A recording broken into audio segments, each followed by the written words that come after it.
마태복음 5장 1절부터 9절까지입니다.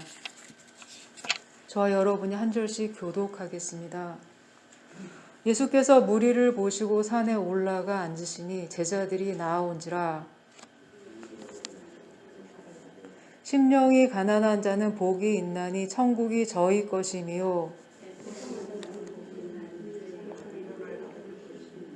온유한 자는 복이 있나니 저희가 땅을 기업으로 받을 것이미요. 긍휼히 여기는 자는 복이 있나니 저희가 긍휼히 여김을 받을 것이미요. 같이 읽겠습니다. 화평케 하는 자는 복이 있나니 저희가 하나님의 아들이라 일컬음을 받을 것이미요. 인류 역사는 끊임없는 전쟁의 역사입니다. 평화를 위해 일하는 유엔 본부의 뒤편에는 미가서 4장 3절 말씀이 새겨져 있다고 합니다. 무리가 그 칼을 쳐서 보습을 만들고 창을 쳐서 낫을 만들 것이며.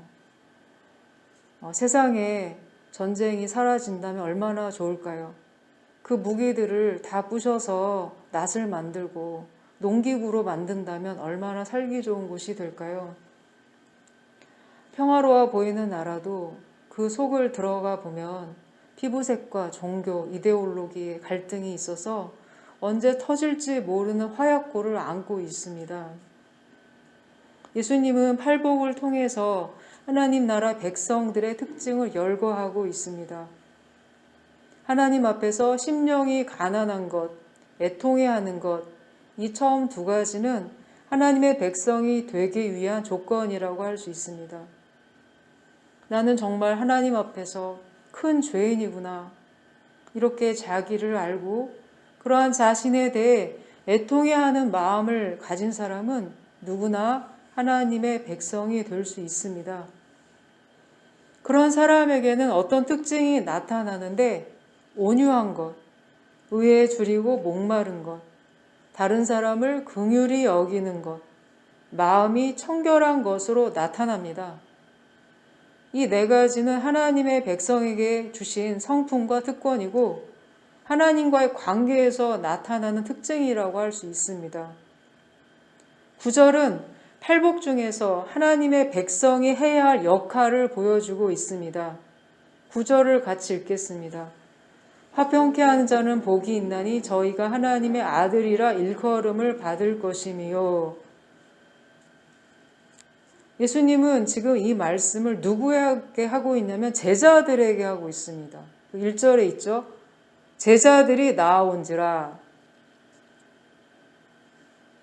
화평케 하는 자란 분쟁하는 두 무리 사이에 들어가 중재 역할을 함으로 평화를 이끌어내는 사람입니다. 예수님은 하나님의 백성의 특징을 지금 한 가지 화평케 하는 자라고 정의하고 계십니다. 분쟁하고 있는 두 무리 사이에 들어가서 중재를 하려면 그 양측이 다 승복할 만한 권위를 갖고 있어야 합니다. 그럼 그리스도인에게 무슨 권위가 있다는 것일까요? 우리가 무슨 유엔 대사도 아니고 또 나라에서 무슨 임명장을 준 것도 아닌데 권력, 지식, 지위 같은 힘이 없는데 이런 일이 가능하다는 것일까요? 하나님의 백성은 세상에서 볼 때 별 존재감이 없는 것처럼 보입니다. 존재감 있는 것으로 말한다면 힘 있는 사람, 권력자, 어떤 분야에서 정상의 위치를 차지한 사람일 것입니다. 그러면 한번 질문을 해보겠습니다. 그 위치에 있는 사람들이 과연 화평케 하는 일을 지금 하고 있을까요? 오히려 자기 이익을 이루기 위해서 반목과 갈등을 조장하는 일을 더 하고 있습니다. 화평케 할 수 있는 권위를 주신 분은 주님이십니다. 나에게 어떤 권위와 능력이 있고 없고의 문제가 아니라 내가 얼마나 전심으로 하나님을 향하고 있는가가 문제가 됩니다. 여호와의 눈은 온 땅을 두루 감찰하사 전심으로 자기에게 향하는 자를 위해 능력을 베푸신다고 하셨습니다.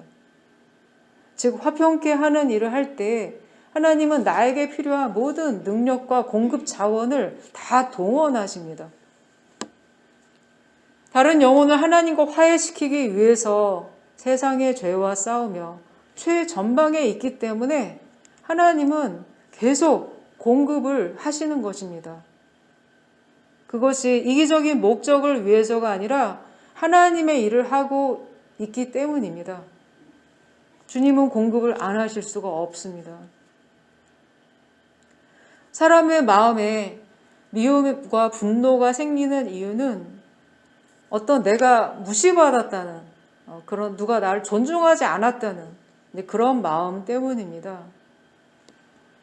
인류 최초의 살인은 거절감과 미움에서 비롯되었습니다. 그것도 예배 후에 일어난 일입니다. 가인과 아벨이 같이 제사를 드렸는데 하나님은 아벨의 제사만을 받으셨습니다. 우리가 가인에 대해서 어떤 선입견을 갖고 있어서 그렇지 이름의 뜻을 보면 가인이 집에서 얼마나 존중을 받고 높임을 받았는지 알 수 있습니다. 가인의 이름의 뜻은 더하다, 얻다입니다. 내가 여호와로 말미암아 득남하였다. 이렇게 부모가 고백했죠. 하나님이 주신 아들이라는 뜻입니다. 얼마나 좋은 뜻입니까? 이에 비해서 동생 아벨은 아주 현찮았습니다. 이름의 뜻이 약한, 바람, 덧없음입니다. 몸이 약했는지 능력이 없었는지는 몰라도 형에 비해 한참 뒤떨어진 것 같습니다. 집안의 중심은 아마 가인이었을 것입니다.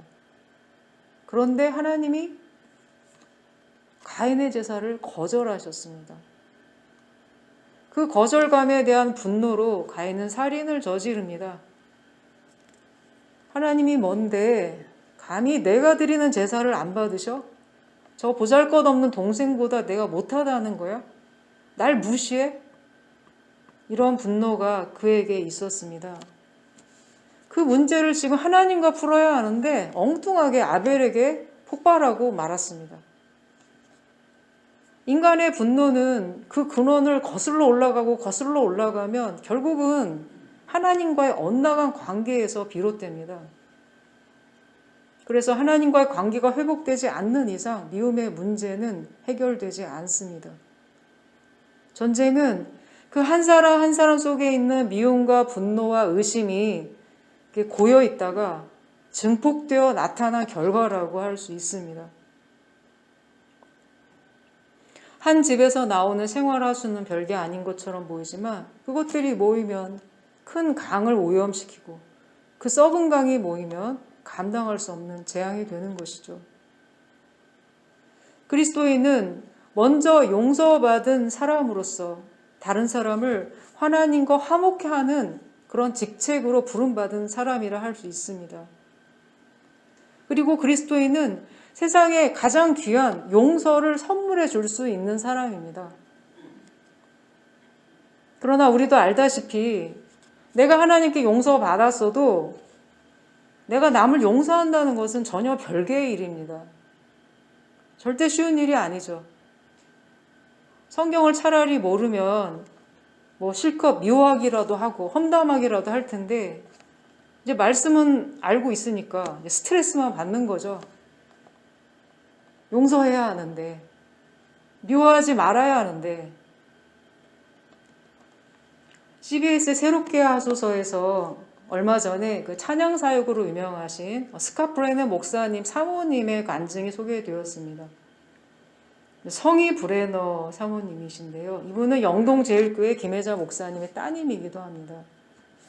이분이 중학생이었을 때 그 부모님이 어떤 분을 통해서 복음을 듣게 되었고 가정 모두가 구원을 받았습니다.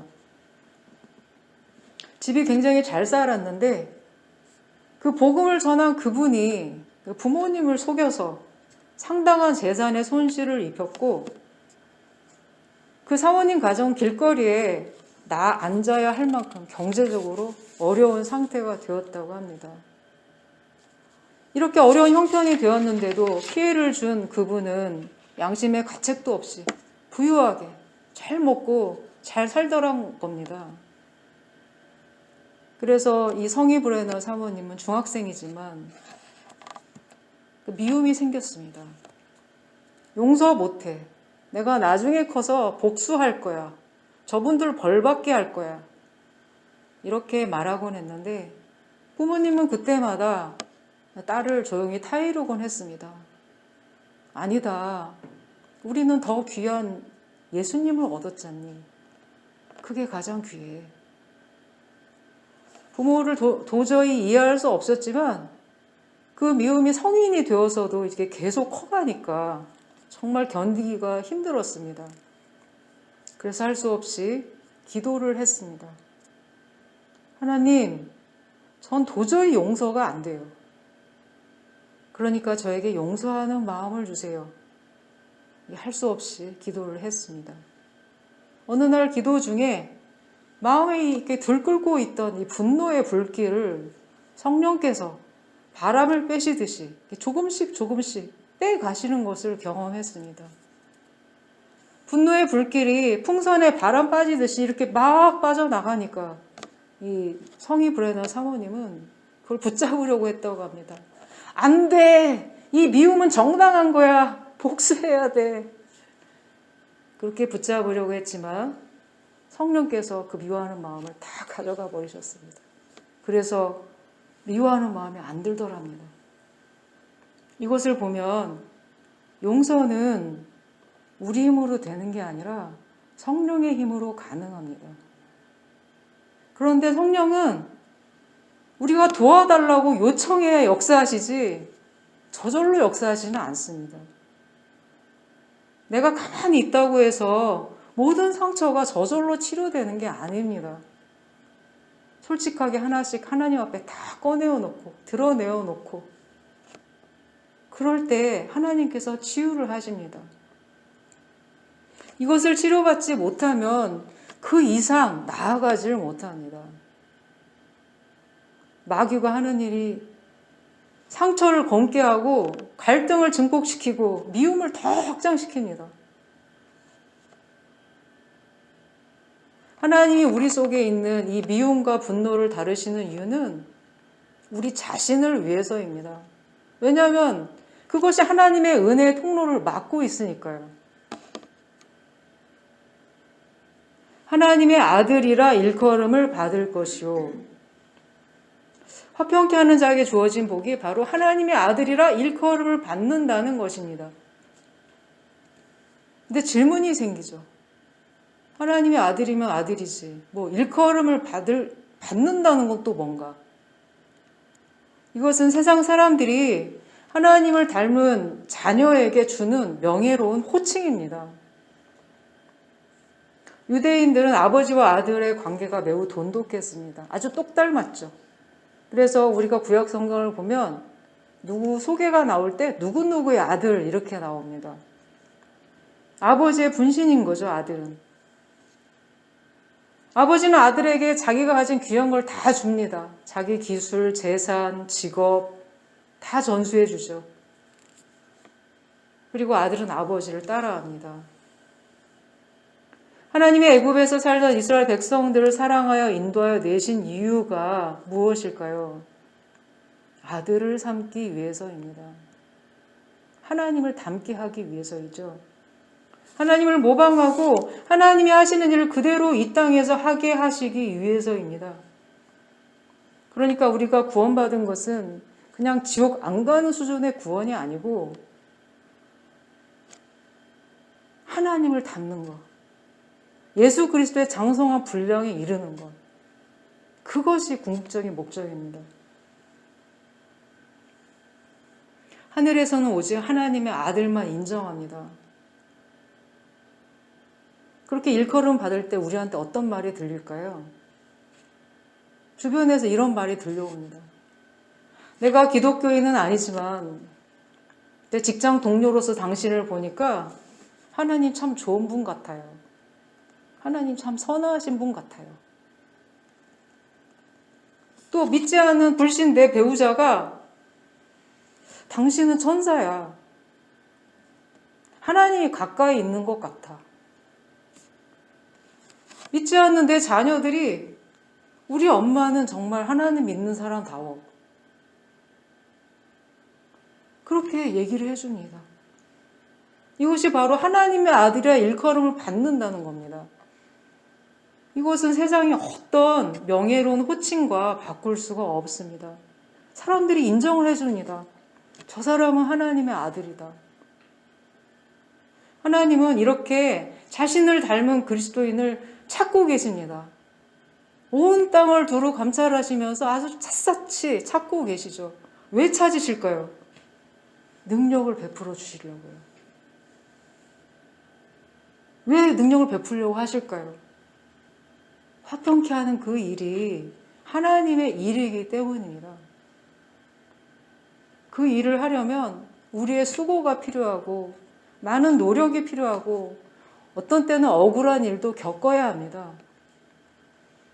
그러나 하나님께서 능력을 베풀어 주십니다. 기도하겠습니다.